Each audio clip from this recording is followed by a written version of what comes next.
अस्सलाम वालेकुम जी, मैं हूं ज़िया बलोच। उम्मीद है आप खैरियत की बेहतरीन हालत में होंगे। सामीन, दो केसेस का अहवाल मैं आपको बताना चाहता हूं और दो मुख्तलिफ चीफ जस्टिस की अदालतों में ये केस थे। एक chief justice Lahore Lahore high court chief justice Malik Shahzad Ahmad Khan की अदालत में था। दूसरा chief justice of Pakistan supreme court justice Qazi Faiz Isa की अदालत में था।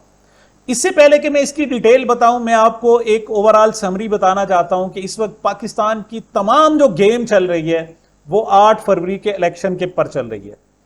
8 फरवरी के इलेक्शन में अवाम ने एस्टेब्लिशमेंट की तमाम तर मुखालफत के बावजूद ऐसी पार्टी को वोट दे दिया जिसे एस्टेब्लिशमेंट पसंद नहीं करती थी, और इस्टेब्लिशमेंट किसी तौर पर भी उस पार्टी को सामने लाना नहीं चाहती। ये वजह कि उसके कायद इमरान खान को जेल में बंद किया गया, उस पर दुनिया की पाकिस्तान की तारीख की सबसे संगीन तरीन जनाब सख्तियां की गई, लेकिन फिर भी पाकिस्तान के अवाम ने उन्हें वोट दिया। अब हुआ यह कि 8 फरवरी को इलेक्शन हो गया। 9 फरवरी को एस्टेब्लिशमेंट ने इलेक्शन कमीशन की मदद से अपनी पपिट्स जो जमातें थी उनको वो मैंडेट चुरा के उनके हवाले कर दिया और उनकी एक हुकूमत भी बना दी। अब या तो मार्शल्लाह होता कि यहां पर मार्शल्लाह और जो हुक्म आ गया, लेकिन क्या करें, यहां थोड़ी बहुत जमहूरियत मौजूद है और अदालतें भी एग्जिस्ट करती हैं। अब हुआ यह है कि अदालतों से जनाब आवाजें उठना शुरू हो गई हैं, लेकिन दो जगह ऐसे ही हैं जो इस वक्त किसी तौर पर भी हुकूमत के खिलाफ नहीं जा रहे। एक तो चीफ जस्टिस काजी फाइज ईसा साहब और दूसरे chief justice Islamabad high court justice Khawaja Aamir Farooq साहब हैं। वो तो एस्टेब्लिशमेंट के यूं हाथों में हाथ डाल के खड़े हुए हैं और उनको कोई परवाह नहीं है। अब वो ढूंढ ढांड के वो पॉइंट लाते हैं जो हुकूमत को सूट करते हैं, जो ताकतवरों को सूट करते हैं, उन मामलात पर चलते हैं और केसेस भी वो सामने लाते हैं। भले से दूसरे केस साल साल से पड़े हों, उन्हें कोई जरूरत नहीं है, लेकिन जो उन्हें सूट करते हैं, जो जो एस्टेब्लिशमेंट की जरूरत है, इस हुकूमत की जरूरत है, उनको फौरन उठाकर लगाया जाता है। बेंच भी माशाल्लाह बड़े अपने पसंद के बनाए जाते हैं। लेकिन दूसरी तरफ रेजिस्टेंस भी मौजूद है। अगरचे जजों को धमकाया जा रहा है, एजेंसियों की तरफ से उन्हें बहुत तंग किया जा रहा है, लेकिन वो लोग खड़े हुए हैं। पहला जनाब मैं चलता हूं जज मोहम्मद अब्बास साहब को जो धमकाया गया और उनके जनाब फायरिंग कराई गई उनकी अदालत के बाहर, उनके मीटर तोड़ा गया, उनको बहुत ज्यादा बिजली का बिल भेजा गया, और उसके मुकाबले में जब chief justice Lahore high court ने आईजी पंजाब आरपीओ को बुलाया तो उन्होंने कहा जी पता नहीं, हमें क्या पता जनाब, ऐसी तो कोई बात ही नहीं है। इस पर जनाब केस का फैसला महफूज किया था जस्टिस मलिक शहजाद अहमद खान ने, और वो गुज़श्ता रोज फैसला सुना दिया। उसके जनाब 2-3 पॉइंट्स हैं। पहली बात तो यह कि उन्होंने पुलिस के मौक़िफ़ को दुरुस्त तस्लीम नहीं किया। उन्होंने कहा है कि ये जज साहब को जो धमकाया जा रहा है ये बहुत गलत है, और इसको डिफेंड कर रहे हैं चूंकि जो हमारे पुलिस के हुक्काम हैं ये तौहीन अदालत कर रहे हैं। उन्होंने जनाब 4 लोगों को बाकायदा तौहीन अदालत के नोटिस जारी कर दिए 27 जून तक। Number 1 RPO Sargodha, number 2 regional officer CTD, तीसरा डीएसपी और चौथा एसएचओ। और साथ ही उन्होंने जनाब ये जो सारा का सारा केस है वो खुद चूंकि अलविदा होकर अब सुप्रीम कोर्ट में जा रहे हैं, उनका आखिरी केस था जो उन्होंने सुना, और अब उन्होंने बाकायदा एक अलविदाई जनाब सलाम दुआ करके गुलदस्ता भी पेश कर दिया गया, तकरीब में उन्हें रवाना कर दिया। तो अब जाते जाते जनाब वो केस जो है जस्टिस शाहिद करीम की अदालत में वो दे गए और आइंदा उन्हें सुनेंगे। अच्छा, यहां तक तो बात थी। एक और उन्होंने बहुत बड़ा काम किया, जो जज साहब का मोहम्मद अब्बास साहब का वो खत था, उन्होंने वो खत कहा है कि सुप्रीम कोर्ट को भिजवाया जाए। और कौन सी सुप्रीम कोर्ट के किस बेंच को? वो बेंच जो जजों को हरासा करने के हवाले से केस की समाअत कर रहा है। इसके बहुत बड़े अहम मायने। वजह यह है कि जस्टिस काजी फाइज ईसा साहब कहते हैं कि जनाब मेरे दौरे हुकूमत में तो किसी जज को हरासा नहीं किया गया। भाई आपको नहीं किया गया, आप क्योंकि उनके साथ मिले हुए हैं, साथ खड़े हुए हैं और साथ हम ख्याल हो गए हैं, तो बाकियों को तो हरासा किया जा रहा है ना। जो कानून की बात करता है, इंसाफ की बात करता है, मेरिट की बात करता है, रूल ऑफ लॉ की बात करता है, उनको तो धमकाया जा रहा है। अब उन्होंने ये खत भी जनाब पहुंचा दिया। अब ये डायरेक्ट एक खत उनके पास एविडेंस के तौर पर मौजूद होगा। अब वो कहेंगे क्या, कि किस मुंह से कहेंगे कि जनाब मेरे दौर में तो ऐसा कुछ नहीं हुआ। ये एक अहम फैसला उन्होंने सुना दिया। अब आते हैं जनाब दूसरी तरफ। दूसरी तरफ जनाब एक केस था इलेक्शन ट्रिब्यूनल के हवाले से। मुख्तसरन बता दूं, जैसे मैंने पहले कहा कि इलेक्शन पीटीआई जीत गई थी, धांधली करके फॉर्म 47 की शक्ल में ये नून लीग और पीपल्स पार्टी को जितवा दिया गया, एमक्यूएम को बहुत सारा हिस्सा दिया गया कराची का। अब उस पर जनाब इलेक्शन ट्रिब्यूनल बनने थे, उनको चैलेंज चूंकि किया गया था, क्यों दूसरी जमात का तालिब इल्म भी हो वो भी जमा तफरीक करके बता देता है कि किसके वोट कितने बनते हैं, लेकिन यहां जनाब इलेक्शन कमीशन को चूंकि नजर नहीं आते, उन्होंने जनाब ऐसी अजीबो गरीब धांधली कि अल जजीरा तक और जो इंटरनेशनल जनाब जो मीडिया है वहां तक बात पहुंची हुई है। तो इस केस की समाअत थी जनाब, और इसकी समाअत चीफ जस्टिस काजी फाइज ईसा साहब ने की। अब पाकिस्तान में किसी को बताने की जरूरत नहीं है कि चीफ जस्टिस साहब का टिल्ट किस साइड पर है, वो किस तरह किस अंदाज में सोचते हैं। तो चीफ जस्टिस पाकिस्तान ने कहा है कि सदारती आर्डिनेंस लाना पार्लियामेंट की तौहीन है, आर्डिनेंस ही लाना है तो ईवान बंद कर दे। अच्छा, ये बात तो उन्होंने दुरुस्त की, लेकिन जब उन्हें यह तौहीन नजर आती है तो ये बताएं इलेक्शन में रिगिंग उन्हें जमहूरियत की तौहीन नजर नहीं आती, पाकिस्तान की तौहीन नजर नहीं आती, जब वो रिगिंग पर पर्दा डालने में मुआमिन साबित होते हैं। चाहे वो बल्ले का केस छीनते हैं, चाहे वो आरओ जनाब इंतजामिया से लाते हैं और वो कहते हैं नहीं यहां जज जो है जुडिशरी से आरओ नहीं आएंगे, तो जब उस वक्त उन्हें जमहूरियत की तौहीन नजर नहीं आती। यहां सिर्फ अपने नंबर बनाने के लिए, कि अपने आप को यह जाहिर करने के लिए कि जनाब वो तो बड़े जनाब पार्लियामेंट के हामी हैं, और पार्लियामेंट भी कौन सी, जो सूट करे नून लीग और पीपल्स पार्टी को या एस्टेब्लिशमेंट को, उसके हामी हैं।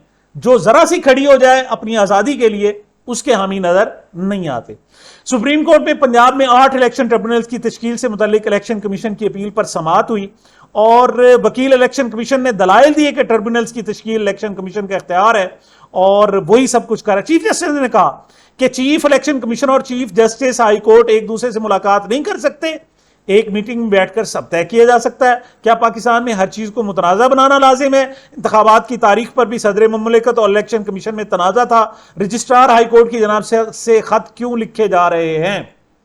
मतलब एक ऐसा इदारा है कि जो साफ नजर आ रहा है कि इस वक्त रिगिंग की खात्मे में उसे मुलविस होना चाहिए था, लेकिन वो रिगिंग को परवान चढ़ा रहा है। वो अपनी मर्जी के रिजल्ट तैयार कर रहा है, जमहूरियत की जड़ें खोखली कर रहा है, वो यहां पर डेमोक्रेसी को इबरत का निशान बना रहा है, और आप कहते हैं उसके साथ खड़े हो जाओ।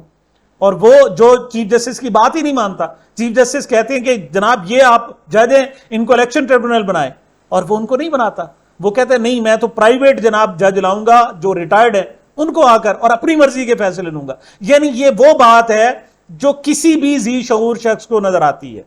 अब चीफ जस्टिस काजी फाइज ईसा साहब को यह तो नजर आ जाता है कि जनाब ये चीफ जस्टिस साहब बात उनसे क्यों नहीं करते।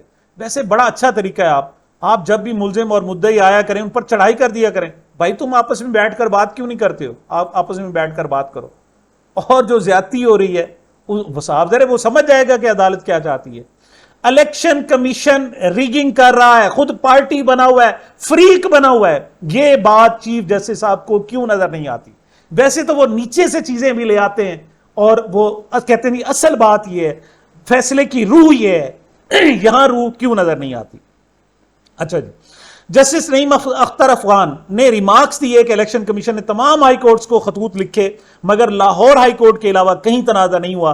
बलूचिस्तान हाई कोर्ट में तो ट्रिब्यूनल्स की कार्रवाई मुकम्मल होने को है। मैं chief justice Balochistan high court था जी, कि सिर्फ पंजाब में तनाजा क्यों हुआ? उसकी वजह है जनाब, वजह यह कि पंजाब में रिगिंग ज्यादा हुई है, पंजाब में सबसे ज्यादा सीटें हैं, उसके बाद सिंध में हुई है। ये 2 सूबे ऐसे हैं, और उसमें कराची में खासतौर, कराची की तो 21 की 21 सीटें सारी एलिमिनेट कर दी। और इधर देखें लाहौर की सारी सीटें, मुल्तान, भावलपुर, इधर गुजरांवाला पूरा डिवीजन, रावलपिंडी और इस्लामाबाद, वहां तो जनाब शर्मनाक तरीके से रिगिंग की गई। तो असल मसला पंजाब का है, और पंजाब में ये सारा कुछ हो रहा है। और पंजाब में आपको पता है चीफ इलेक्शन कमिश्नर जो पंजाब थे सूबाई, उनको इलेक्शन से कुछ अर्सा पहले तब्दील कर दिया गया था, क्योंकि असल जो फील्ड है, अखाड़ा है, वो पंजाब है। तो ये बात क्यों नजर नहीं आ रही? आप प्रैक्टिस रही इनकी किस अंदाज में ट्रिब्यूनल बाकी तमाम सूबों में चीफ जस्टिस साहिबान ने जो नाम तजवीज़ किए इन्होंने मान लिए। पंजाब में इनको मसला था क्योंकि पंजाब में बड़ी तादाद में पीटीआई के उम्मीदवार जो हैं उनको हरवाया गया मेरी दानिश में, और ख़ासतौर पर लाहौर में आप जानते ही हैं बड़े बड़े नाम हैं जो हमारी नज़र में इलेक्शन हार चुके थे, उनको धांधली के जरिए इलेक्शन जितवाया गया। तो वहाँ पर्दापोशी की ख्वाहिश है निज़ाम में, और निज़ाम की कोशिश है कि कोई गैर जानिबदार अदालत ना हो जो इन मामलों को देखे। आपके सामने सर इस्लामाबाद में भी आप देखिए यही हुआ, जो ही ये ऑर्डिनेंस आया इन्होंने हाई कोर्ट के जज साहब से मुकदमे छीन कर एक रिटायर्ड जज को दे दिए। तो हर जगह ख्वाहिश यही है कि कोई गैर जानिबदार जज इन मामलों को ना देखे, जो हमारे पास सबूत हैं, जो उस दिन का रिकॉर्ड है, वो किसी गैर जानिबदार अदालत के सामने ना आए। ये कोशिश है इनकी, इलेक्शन कमीशन की भी बज़ाहिर लगता है, लेकिन जो हुकूमत है उसकी यकीनन ये कोशिश है। सर अब आप जो ऑर्डिनेंस लाने की बात, ठीक है आपने बात की, लेकिन फिर मनवाएं भी सही, ऑर्डिनेंस को मंसूख करें और फिर जो अदलिया के जजेस हैं जनाब उनके हाथ में दें और उन्हें फैसला करने दें। लेकिन नहीं, आप भी मुमिद होते हैं, मुआविन होते हैं इस्टेब्लिशमेंट को, जो बाहर जाने वाली चीजें जो उनको फायदा देने वाली होती हैं, हुकूमत को फायदा देने वाली चीजें होती हैं, उनके साथ खड़े होते हैं, बाकी चीजों के साथ खड़े नहीं होते। एक अहम पॉइंट हुआ जनाब, दौरान समाअत हाई कोर्ट के लिए काबिल एहतराम कहने पर चीफ जस्टिस ने रोकते हुए कहा कि काबिल एहतराम जजेस के लिए कहा जाता है। क्या इंग्लिस्तान में पार्लिमान को काबिल एहतराम कहा जाता है? जहां पार्लियामेंटेरियन एक दूसरे को एहतराम नहीं देते, गालम गलोच होती है। इलेक्शन कमीशन को काबिल एहतराम क्यों नहीं कहते? क्या इलेक्शन कमीशन काबिल एहतराम नहीं? जी नहीं है। काश आप वो दो केसेस सुन लेते, एक लेवल प्लेइंग फील्ड वाला और दूसरा जो 9 मई के हवाले से था, तो आप कहते कि इस वक्त जो इदारा सबसे ज्यादा इस्तेमाल हो रहा है वो इलेक्शन कमीशन है, वो इस वक्त जमहूरियत के नाम पर दबा है, लेकिन आप तो उनके सरपरस्त बनकर खड़े हो जाते हैं जब इस किस्म के रिमार्क्स देते हैं। तो ऐसे में जमहूरियत कहां से पनपेगी, कहां से आगे बढ़ेगी, बहुत ही मुश्किल है। अच्छा, बहरहाल जी, दौरान समाअत चीफ जस्टिस ने रिटायर्ड जजेस पर मुश्तमिल ट्रिब्यूनल तश्कील से मुतल्लिक सदारती ऑर्डिनेंस के इजरा पर अहम रिमार्क्स दिए। ये सिर्फ अपने जनाब नंबर टांकने के लिए, वरना फिर आप उसको सुने और इसको रिजेक्ट करें, और जो लाहौर हाई कोर्ट के जजेस चीफ जस्टिस आप दे के गए थे ना, उनको चलने दें और फैसले करें। देखें आप दूसरे महीने ये हुकूमत खत्म हो जाएगी, इनका मैंडेट खत्म हो जाएगा, हर चीज उलट पुलट हो जाएगी और ये जमहूरियत के ऐन मुताबिक होगा।